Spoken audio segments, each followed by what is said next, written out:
Mahigit 14 million pesos na halaga ng iligal na gamot na samsam sa mga street level pushers sa 13 araw na kampanya ng PNP. Umaabante sa balita sa Abante reporter Edwin Balasa. Umaabot nga sa mahigit 14 na milyong pisong halaga ng iligal na gamot ang nakumpiska ng Philippine National Police sa 13 araw nilang operasyon sa mga street drug pushers mula Mayo 4 hanggang 17 sa buong bansa. Ito ay bilang pagtalimag ni PNP Chief General Romel Francisco Marbil sa utos ni Pangulong Bongbong Marcos na paigtingin ang kampanya kontra iligal na gamot hindi lang sa mga malalaking sindikato kundi na rin sa mga street level pushers.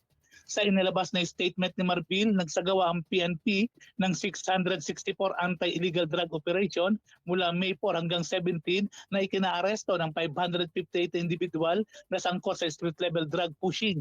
Umaabot naman sa 2,082 gramo ng pinaniniwalaang tobats at 23 gramo ng pinatuyong dahon ng marijuana ang nasabat sa nasabing mga operasyon.